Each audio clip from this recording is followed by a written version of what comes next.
Making about $1,200 a week trading options. But when it comes to trading options, you've got options. It's almost like it's in the name or something. Yeah, I know. My air conditioner is really, really loud. Deal with it. Without the air conditioner, I'm just doing this like every 5 seconds. I'm sweating. Maybe I shouldn't show this. I stole it from my gym. Now what I'm doing is I'm selling covered calls. If you're sitting there going, whoa, whoa, what is all of that? In the playlist down below, or I'm going to show you somewhere else, you can go a little bit later on in the video. But you've got three options when it comes to your covered calls. Option one is you can let it expire.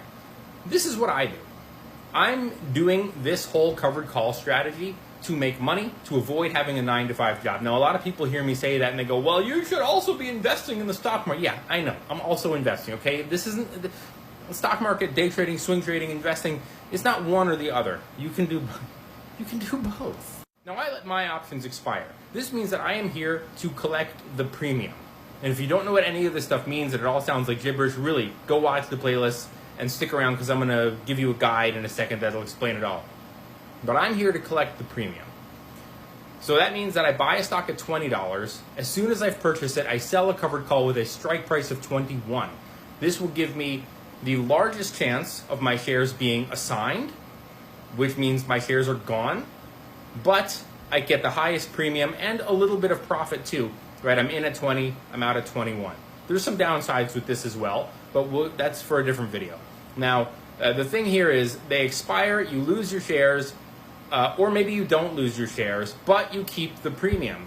And the reason I like having my shares assigned is because it gives me flexibility for the following week. So my shares are gone, I get back the money that I put into the strategy, whether it's $5,000, $15,000, $10,000, and now I can the following week go, all right, now what do I want to do this week? But another really popular option here with options is to do something called buying back your options or rolling your options contract. Now, this typically you buy back the options contract if you really don't want to lose your shares. So an example would be that you bought the stock at $10 a share. It's now $60 a share, and you're selling options contracts. Now, you might go a little bit further out of the money here. You might say, well, it's 60 right now. I could sell 61 strike, but really high chance of losing my shares, so I'm going to sell 65 strike price. But what happens if something really crazy in the markets happen and that stock goes to $72 a share on Wednesday and your options expire on Friday?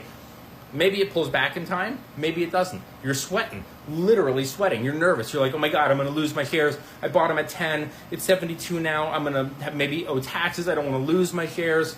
Then you can say, maybe I made a mistake. Maybe I got carried away with the strategy. Maybe this isn't for me.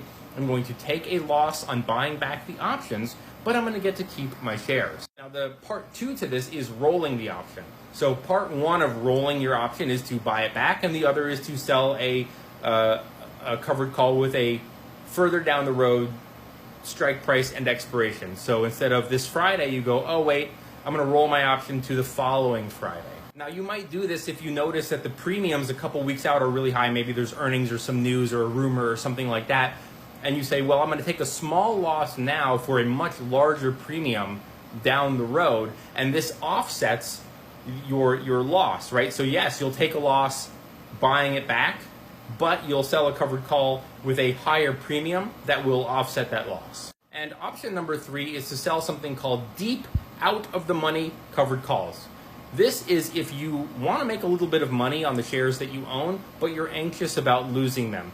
So it's similar to a scenario like this where, you're going to be assigned, you're going to lose your shares, and you might not want to lose your shares. Then the option for you here would be a deep out of the money. So maybe you buy the stock at $20, but you are a long-term bullish investor. And ideally, you don't want to lose the shares, but you still want to make a little bit of money off of the options premium.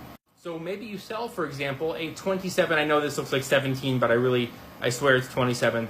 Maybe you're in at $20 and you sell with a strike price of 27. This means that you're much less likely to be assigned, but the premium is going to be a lot less. And by the way, I said much less. Things can happen. The